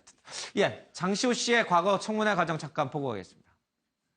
대포폰으로 대통령하고 통화한 적이 없습니까? 없습니다. 절대 없습니다. 최순실 씨는 대포폰을 썼죠. 여러 가지 핸드폰을 들고 다닙니다. 아까 그 전한택 씨도 증언을 했는데요. 네. 그 대포폰과 대통령이 통하는 거를 들은 적이 있습니까? 저는 없습니다.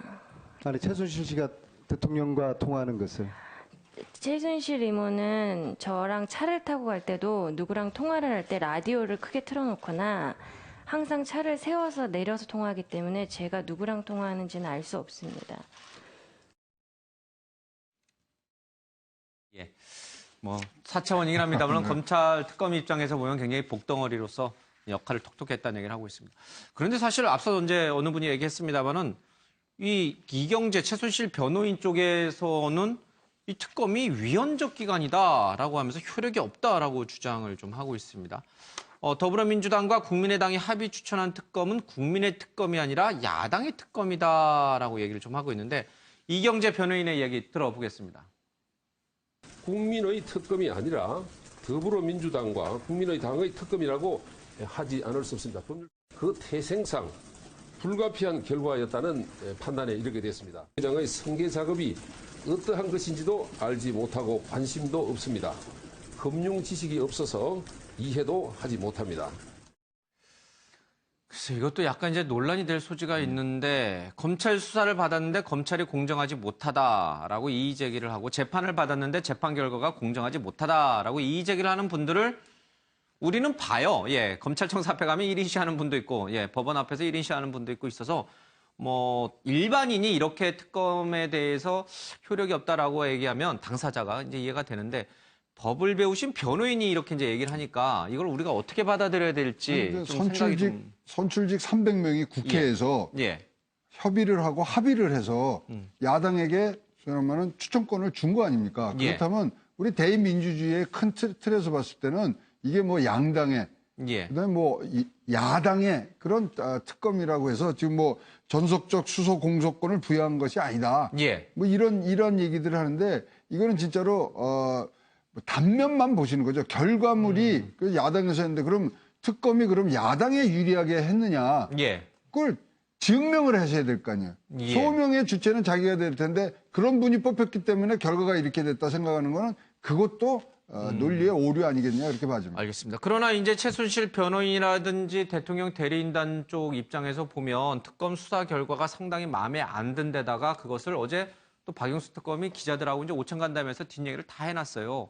그러니까 오늘도 이렇게 많은 신문에 이제 대서특필됐는데 이게 탄핵 심판에 영향을 줄 수 있다. 여론전을 펼치는 것이다라는 이 대리인단 쪽 주장, 최순실 씨 대리인의 주장은 어떻게 보세요? 일단 그 법적으로 말씀드리고 효과를 제가 말씀드릴 것 같은데요. 법적으로 만약에 이게 그 위헌 법률 심판을 그 재판부에 하는 겁니다. 결국 수사를 했는 수사의 근본적인 이 특검법이 위헌이다라고 해서 위헌 심판 제청을 했는데 이 법원이 담당 법원이 아, 그 말이 맞네라고 하면서 헌법재판소에 위헌 법률 심판 제청을 해버리면은 이 지금 재판이 다 중단돼 버립니다. 다 석방해줘야 됩니다. 그렇기 때문에 결론적으로 봤을 때는 그럴 가능성이 현저히 낮지 않을까 싶습니다. 이른바 그 설령 그 야당이 그렇게 추천했다 하더라도 임명을 누가 했습니까? 대통령이 했습니다. 그리고 그와 같은 것은 이른바 정치적 행위 내지는 국회의 자율권이란 취지에서 지금 법원에서 그 인정 안 할 가능성이 뭐 상당히 높다라고 보는데요. 그럼에도 불구하고 지금 이와 같이 얘기하는 것, 그 이재경 변호사가 이렇게 얘기하는 것은 나름대로 어떤 그 촛불 민심에 반대되는 태극기 민심에 호소하는 그런 그 전략적인 효력이 있고 경우에 따라서 정말 뭐 그럴 가능성이 그렇게 높진 않습니다만 1%라도 실제 그와 같은 것이 받아들여진다라고 한다고 하면은 정말 완전히 홈런 치는 것이 될 수 있기 때문에 한번 마지막으로 시도해 보는 것이 아닌가 싶습니다.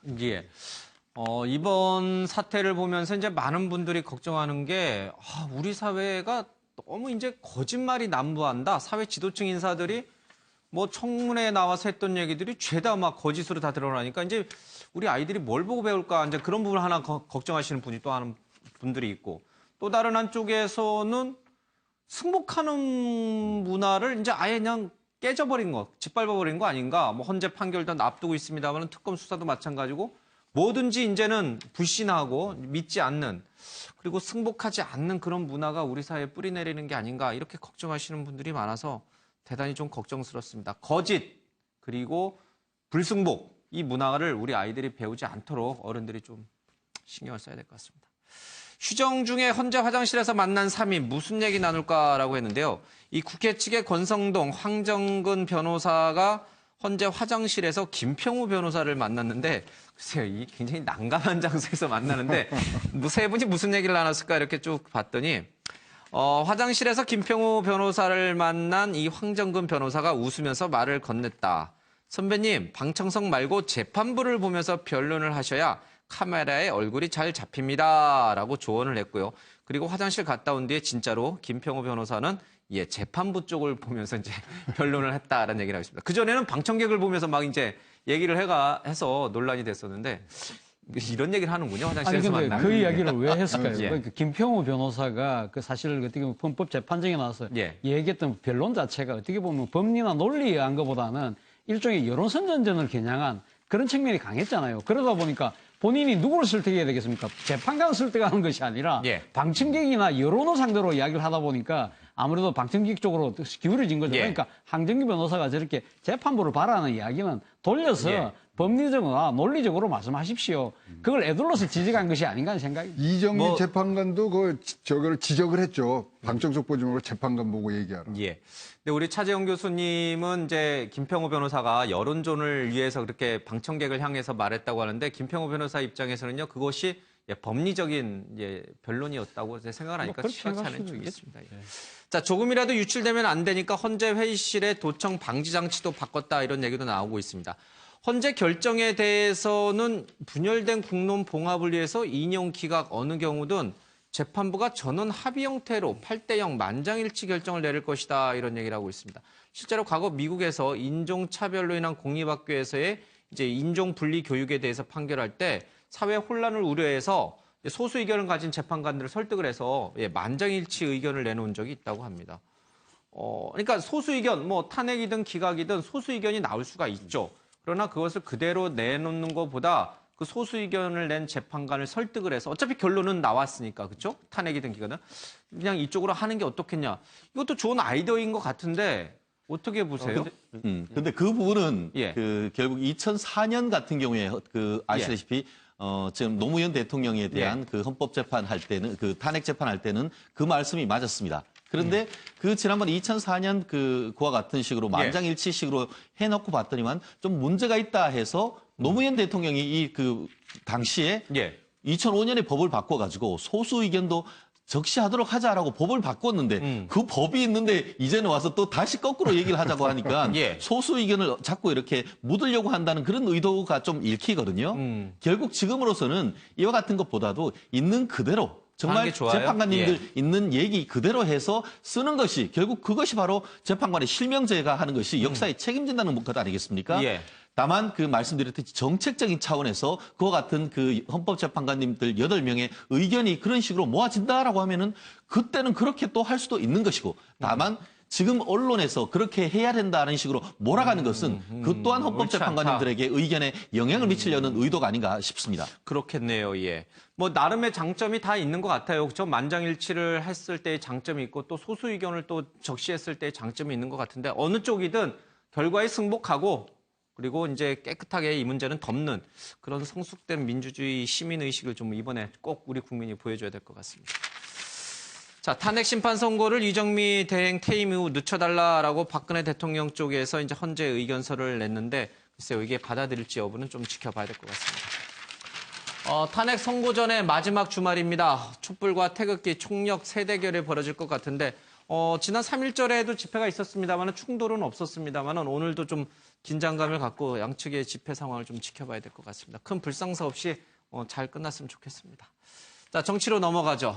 복장과 몸짓, 표정, 어투, 대선 주자 6인 6색인데 차분한 재인 씨, 우아하고 고상한 형이다라고 하고 섹시한 희정 씨의 모습이 좀 보이고 반듯한 교환 씨의 모습이 보이고 친절한 철수 씨, 도도한 승민 씨, 유쾌한 재명 씨라고 해서 신발에 있습니다.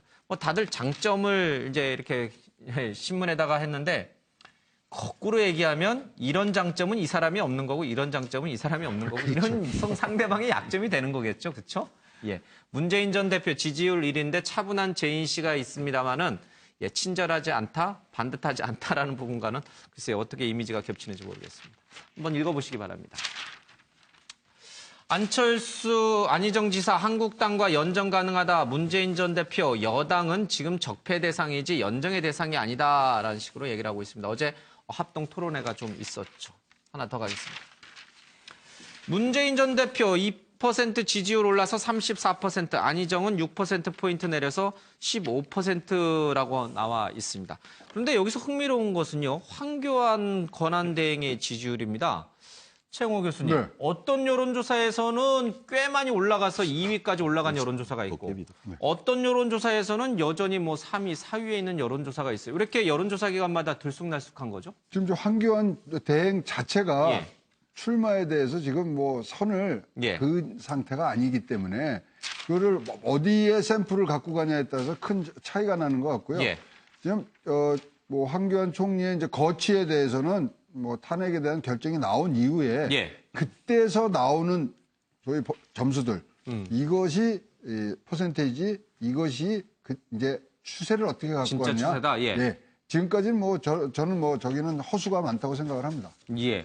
근데 황건한 대행은 나오시는 거예요? 뭐 이제 성경 말씀도 인용을 하셨잖아요. 뭐 사람이 이제 뭐 길을 가고자 하나 신이 인도한다, 여호와가 인도한다, 뭐 이런 식의 사람이 계획은 하더라도 결국 길을 인도하는 게 여호와다는 예. 얘기였는데, 근데 나오신다는 뜻인가요? 그 총리 측에서 그거는 좀 과잉 해석이다. 예. 그래서 또 이래 지금 발뺌을 했습니다. 그래서 근데 뭐 탄핵 결과 인용이 돼야 예. 아마 최종적인 결심을 하지 않을까 하는 생각인데, 본인이 지금 NC&ND 전략으로 가는 예. 것 자체가 나름대로 상당히 뭐 정치적인 이득이 있다고 생각하시는 것 같아요. 예. 그런 부분들에 대해서 또 사실 뭐 벌써 뭐 본인은 지금 출마 여부를 이야기를 한마디도 하진 않았지만 예. 자유한국당에서는 거의 자당의 대선 후보로 거의 지금 이제 떠받들고 있지 않습니까? 그것이 예. 정치적 현실인데 과연 그런 정치적 현실과 유혹을 떨쳐낼 수 있을지 그거는 사실 좀 힘들지 않을까 하는 생각이지만, 그러나 뭐 지금 예. 이 한교안 대통령 권한 대행이 지금 이제 대통령 공백 상황에서의 국정 운영을 책임지고 있다고 한다면 만에 하나 탄핵이 인용될 경우에는 또 그 국정의 공백과 혼란은 더 심화될 수밖에 없는 거 아닙니까? 예, 그런 예. 부분들을 아마 잘 감안하리라고 저는 봅니다. 뭐 지금 이제 여론조사만 놓고 보면은 이제 야당 주자들이 이제 좀 두각을 나타내는데, 그래서 그런지 이제 이 여당 쪽에서, 이 보수 쪽에서도 굉장히 고심이 많아요. 이 지지율이 마땅치 않오는데, 그나마 지금 나오고 있는 것이 황교안 대행, 뭐 지금 무소속이긴 합니다만은, 예. 황교안 대행 그리고 홍준표 지사. 이제 이 정우택 원내대표의 메모지에 똥골뱅이가 막 그려졌던, 보셨죠? 네, 그렇습니다. 이 뭐예요? 이 똥골뱅이의 의미. 그리고 홍 지사는 여기 조그맣게 적혀 있고, 그 밑에 고정 이렇게 돼 있고, 그 밑에는 또 유승민도 있습니다. 이 정우택 원내대표의 머릿속에는 어떤 구도가 그려지고 있는 건가요? 사실 최근에 보면은 그 경우에 따라서는 지금 예. 한국 갤럽 같은 경우에는 황교안 그 총리가 8%대가 있지만, 예. 최근에 또 다른 그 조사 같은 경우에는 지금 안희정 지사를 예. 넘어서 2등을 하고 있는 내용도 있고, 지금까지 없던 또 패턴이 홍준표 지사가 이 그 라인업에 들어왔다는 말이에요. 예. 그렇기 때문에 그 두 명의 어떤 그 지지율을 보태면은 거의 20% 가까이, 결국 여당의 지지율이 지금 동안은 상당 부분 회복세를 보이고 있다. 예. 이런 상황 속에서 정우택 원내대표는 어떻겠습니까? 결국은 두 명을 어떻게든 해서 흥행을 시키려고 하는 예. 원내대표로서의 어떤 나름대로의 역할을 하려고 하는 것인데, 결국 그와 같은 것은 지금 박근혜 대통령은 여전히 살아있지 않습니까? 예. 만약에 탄핵이 기각된다라고 하면은 지금 얘기하는 모든 것이 대통령에 대한 불경이 될 수 있고, 결국 여당으로서는 사실 이러지도 저러지도 못한 상황에서 예. 꿈은 가지고 있는데, 결국 여당으로서는 지금 탄핵 결정 이후를 지금으로서는 계획할 수밖에 없는 그런 좀 답답한 그런 상황이 아닌가 싶습니다. 어쨌든 이제 정우택 원내대표는 이제 황교안 대행의 황자에다 이제 큼지막하게 열심히 그려놓은 거고, 꼭 나온다. 예, 황교안 대행은 꼭 나올 것이다. 안 나오면 나오게 만들어야 된다. 아무튼 그런 의지가 밑에 반영된 생존이라고 돼 있죠. 생존, 맞아요. 생존. 네, 살아서 들어야 되고 뭐 저 황대만이냐 홍대만이냐 뭐 예. 지금 얘기들이 많습니다만은 예. 탄핵이 이제 결정이 돼야 예. 저분들은 이제 뭐 소위 말하는 캠프를 차리시든지 국정을 더 안정적으로 갖고 가실지 나올 것 같습니다. 알겠습니다. 자, 이 홍준표 지사도요, 이 좀 자신의 주가를 올리기 위해서 사실 좀 거친 말들을 많이 하는, 뭐 한국의 트럼프다, 뭐 한국의 드테르트다, 뭐 이런 얘기까지도 좀 들은데, 홍준표 지사 얘기 좀 들어보겠습니다. 지금 민주당 1등한 후보는 저거 대장이 뇌물 묻고 자살한 사람입니다. 그럼 바로 옆에 비서실장함이 옆에서 그거 내용 몰랐다면 그건 감이 안 되죠. 2등하는 사람은 정치자금법 위반으로 실형을 살고 나온 사람이야. 예, 여러 번 이제 말씀이, 거친 말씀이 여러 번 있었어요, 홍 지사가. 어떻게, 예. 막말이라고 생각을 합니다. 저는 지금 뭐 여권의 주자가 없어도 홍준표 지사가 재판을 받고 있는데 2심에 무죄 났다고 해서 대통령 후보로 거론되고 있고 지지율이 오른 거에 대해서 한국 정치에 되게 부끄러운 단면이라고 봅니다. 예. 홍준표 지사 자기 하고 싶은 말씀 막 하시죠. 근데 막말하고 소신은 다릅니다. 소신은 자기가 얘기하는 거를 상대방도 이해를 하고 불쾌는 하지만 이해를 시키고 자기 의사를 전달을 해야 되는데 예. 홍준표 지사는 그냥 상처 주는 얘기만 합니다. 정치도 사람이 하는 건데요. 예. 지금 돌아가신 대통령, 비극적으로 돌아가신 대통령을 본인의 지지율, 뭐 대통령을 나가실지 안 나갈지는 모르겠습니다만 예. 저렇게 우스갯소리로 담는 것 자체가 아주 안 좋은 거고요. 예. 한 가지 말씀드리고 싶은 게 홍준표 지사가 대통령 후보로 나가는 건 본인의 자유고 당의 선택이긴 하지만 예. 대통령이란 자리는 국민의 마음을 얻기 위한 자리입니다. 그러면 상대방, 정치의 상대방도 상처 주지 않고 마음을 얻는 방법을 배워야 되는데 지금 홍준표 지사가 상대방에 상처 주지 않고 마음을 얻는 모습을 정치하는 동안 보신 적이 있나요? 그런 모습조차 배우지 못하면 대통령 선거에 나가는 것 자체를 좀 신중하게 생각하는 게 바람직할 거로 보입니다. 근데요, 이제 좀 조대진 변호사께서는 이제 굉장히 홍 지사의 발언에 대해서 강도 높게 비판하셨는데 사실 막말을 한다라고 사람들이 많이 비판을 했고 그래서 저런 사람은 절대 대통령이 될 수도 없고 돼서도 안 된다라고 주장했지만 결국은 대통령이 된 사람이 있어요. 트럼프 대통령도 그렇고요. 두테르테 대통령도 있어요. 그러니까 조대진 변호사의 뭐 비판과는 무관하게 그런 사람들이 자신들 지지층의 마음을 파고들면서 어찌 보면 또 결집하는 효과가 분명히 있으니까요. 집토끼 모으기에는 저것처럼 좋은 게 없죠.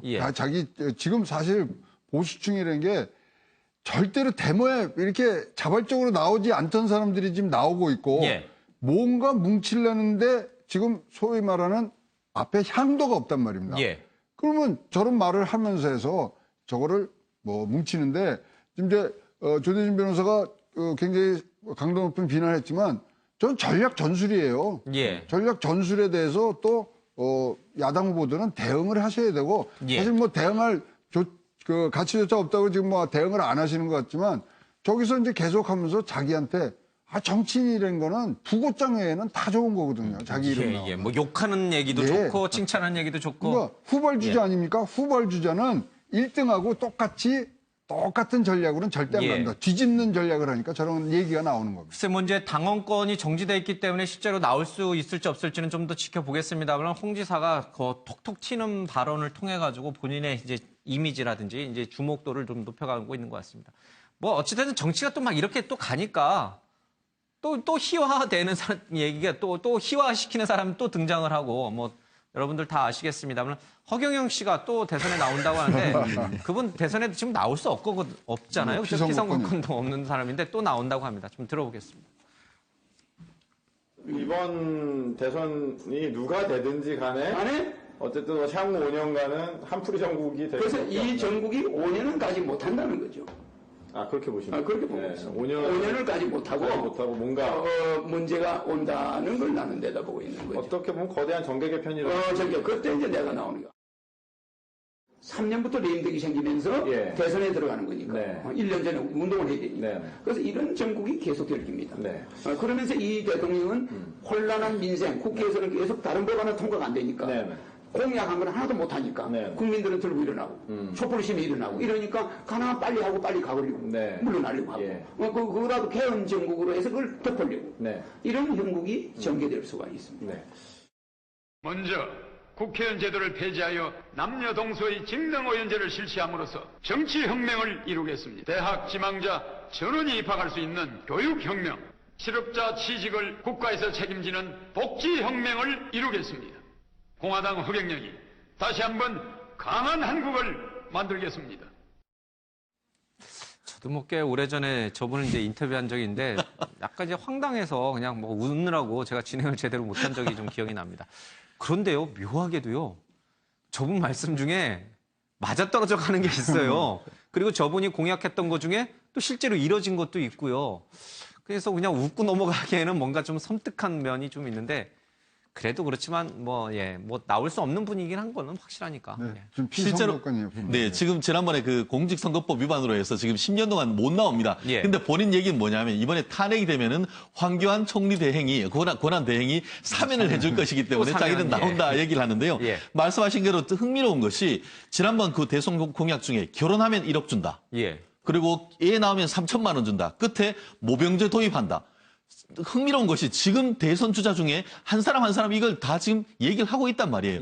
그렇다는 점에서 정말 미래를 내다보는 어떤 그 해안이 있는 사람인지 아니면 정말 4차원인지 정말 알다가도 모를 정말 지금의 우리나라의 어떤 정치 세대를 희화하는 것 같은데 씁쓸함을 금할 수가 없는 상황인 것 같습니다.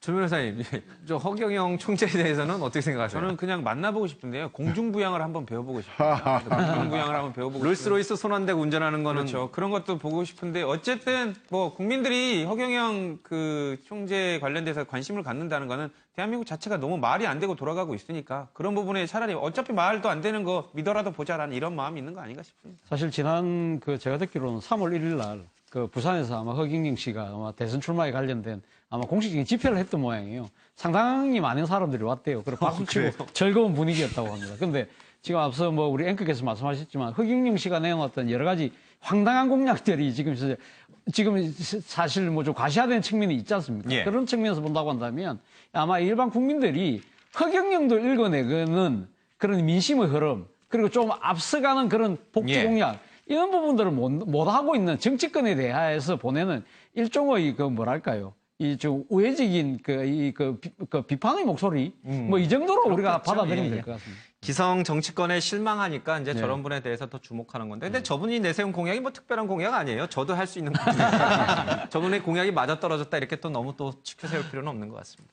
조선일보 기사입니다. 지지율 합해서 20% 밑돌자 합쳐서 바른한국당 만들자. 나 이게 무슨 말인가 해서 처음에 바른한국당이에요. 바른정당과 자유한국당을 합쳐서 하는데 겉에서는 이제 으르렁거리면서 서로 설전을 벌이는데 물밑에서는 재결합 목소리가 나옵니다. 오 교수님. 네. 진짜로 이런 움직임이 좀 있는 겁니까? 네, 자주 만나고요. 뭐 저런 얘기들이 왔다 갔는지 모르지만 지금 이제 조직위원장들, 그다음에 각 지역구에 위원장들을 지금 임명하는 과정들을 쭉 가고 있지 않습니까? 서로 그러면서도 지금 사실 뭐 잘 아시지만 국회의원 회관 밑에 가면은 서로 밥 먹고 같이 운동하고 같이 사우나하고 하기 때문에 통하는 사람끼리 통하지만 그러나 지도부끼리는 계속 설전은 계속 하고 있습니다. 그런데 뭐 바른한국당 뭐 가능성 없는 건 아니죠. 탄핵의 결정에 따라서 이게 가능성이 높아지냐 낮아지냐의 부분은 분명히 있을 거라고 봐집니다. 그런데요, 김무성 전 대표의 경우에는 탄핵을 100% 확신한다는 발언을 얼마 전에 했고, 윤상현 의원은 그렇게 100% 확신하는 김무성 전 대표가 정계를 은퇴할 것이라는 게 100%다. 이런 식의 얘기를 했는데, 탄핵이 기각이 될 경우에 다 같이 합쳐지는 건 쉽지 않을 것 같은데요. 지금 결국은 이제 60일 내에 이제 대선이 치러지면 뭐 제가 보기에는 뭐 제 짧은 소개입니다만은 끝에 가서는 보수 대 진보가 1대1의 구도를 분명히 가질 것이다. 그렇다면 보수 대연합 얘기 나오고 뭐 개헌 연대 나오고 하면서 많은 그런 정치 공학적인 얘기들이 나오지만 끝에는 유력 후보 둘이서 1대1의 싸움이 갈 때 어떤 양상을 띌 거냐. 그런 거죠. 한번 좀 더 지켜보죠, 그러면. 자, 최경환 의원이 이제 본인의 보좌진을 중소기업진흥공단에 취업시킨 거 관련해서 검찰 조사를 받았는데, 언론을 따돌리려고 4시간 전에 기습 출두했다라고 하네요. 본인이 그렇게 좀 뭐 4시간 전에 그렇게 미리 간 이유가 뭘까요? 자신이 뜻하고 당당했다고 한다면 아마 뭐 제 시간에 맞춰서 가지 않았겠습니까? 아마 본인 스스로도 지금 이제 재판자 과정에서 나온 이야기이긴 하지만 자신을 둘러싼 여러 가지 그 혐의에 대해서 상당히 불리한 진술들이 지금 쏟아지고 있는 거 아닙니까? 그런 측면에서 아마 좀 그래서 여러 가지 카메라를 받는 부분이 상당히 좀 부담이 되었던 모양입니다. 근데 문제는 검찰이 최경환 의원에 대해서 사실 서면 조사로 무혐의를 끝냈는데 이번에는 제대로 된 진실과 정의를 좀 확립해 줬으면 하는 바람입니다. 알겠습니다. 자, 오늘 탄핵 선고 전 마지막 주말 탄핵 찬반 집회가 열립니다. 시간 차이가 좀 있긴 합니다만 그래도 혹시 불상사가 일어나지 않을까 걱정하는 시선도 있습니다. 평화롭게 시위 잘 끝내겠으면 좋겠다 이런 생각이 좀 듭니다. 오늘 아침엔 매일경제 여기서 마칩니다. 고맙습니다.